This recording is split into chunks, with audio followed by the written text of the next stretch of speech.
but you do get just about everything else.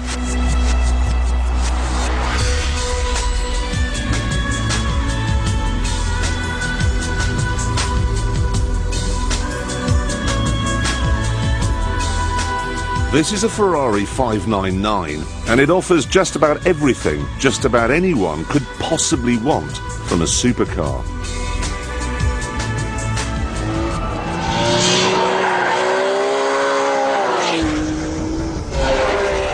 You know, just from looking at the ingredients in this car, that it's going to be something really very special. It has a 612 brake horsepower V12 engine, 50 years of racing pedigree, a dollop of Pininfarina styling, half a dozen cows, and computing power that NASA could only dream about. It has a suspension system so complicated I can't even say the name of it. Been practicing this all day, so here we go. Magneto... No, Maniite, no, Mag, no,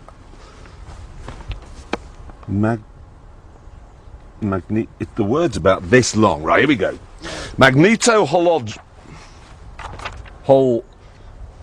Look, the dampers, right, they're filled with iron filings, and then when you hit them with an electrical current which runs around the outside of the damper, they become all firm and tumescent and priapic. It also has a gearbox that can disengage the clutch, change gear and re-engage it in 100 milliseconds. Underneath we find aerodynamic aids, which all on their own provide 160 kilograms of downforce.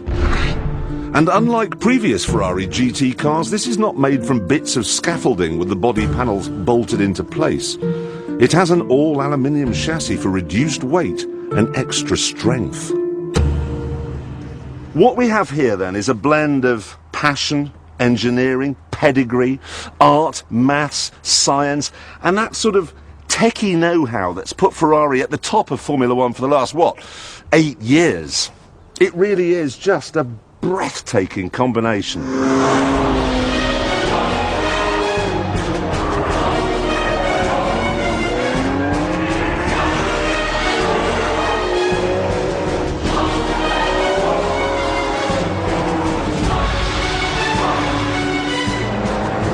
Drive this thing hard and very quickly you realise that it is just so far ahead of its rivals.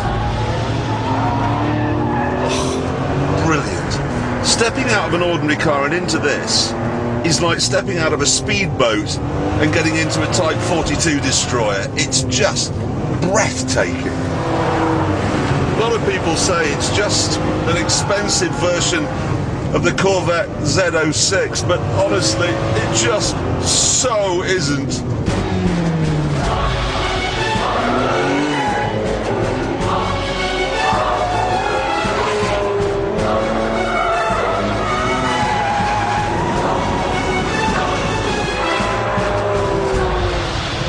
As a general rule, I don't like flappy paddle gearboxes, but I bow to no man in my admiration for the technology that made this one.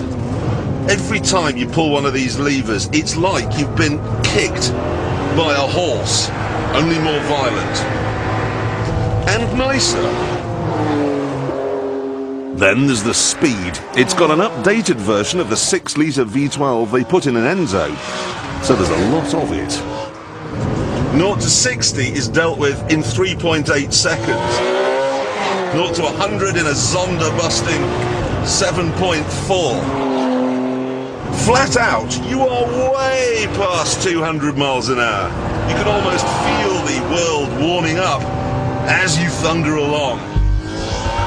But it's the way this thing corners that just leaves you breathless. It's a big car, this, and despite the aluminium chassis, it's heavy too. But it never feels either. It may have a big engine up front, but it's actually behind the front axle, and the gearbox is at the back, so the weight distribution is pretty much perfect. Thing is though, it doesn't respond well to brutal treatment. You have to tickle it, tease it, be gentle gentle with it. It's weird, the smallest input you make makes a huge difference. So if you get it slightly wrong, well, it'll kill you.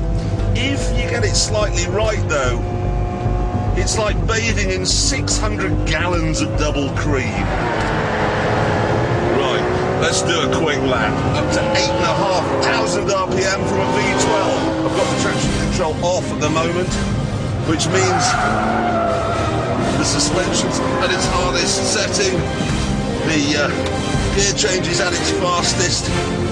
It knows I'm on a track and not dawdling down the A38 just outside Burton-on-Trent. The Formula One style lights here on the steering wheel telling me when it's time to change, and bang, and here we go again. Slide's coming, there it is. Look at this now. If I were to drive the Lamborghini Murcielago like this, I would now be dead, either from hitting a barrier or from exhaustion. But this, it's hard work, but it's much, much easier. And there you go. Hot lap in a 599. Hope he's going to the gym. Some have criticised this car for being nervous on the limit. I like that though. Reminds you it's a thoroughbred. You want to feel relaxed? Have a bath. It is an epic car this, and it comes with a boot and space behind the seats for your golf clubs. If I have a criticism, and of course I do, it's that somehow Ferrari seems to have lost its sense of humour. The 599 is so complete and so capable, there's not much sense of fun when you drive it. Let me put it this way. If you were to have some friends round and open a bottle of Chateau Petrus 45, a reverential hush would fall on proceedings. Everybody would sit there, swilling it round their mouths, masticating, genuflecting at its brilliance. And that's fine, but if you were to open a cheap bottle of Plonk, everybody would keep talking, laughing, having a good time. See what I mean? Brilliant, not so brilliant, a lot more fun. That's the problem with the 599. You marvel at its abilities and its brilliance, but it never makes you laugh.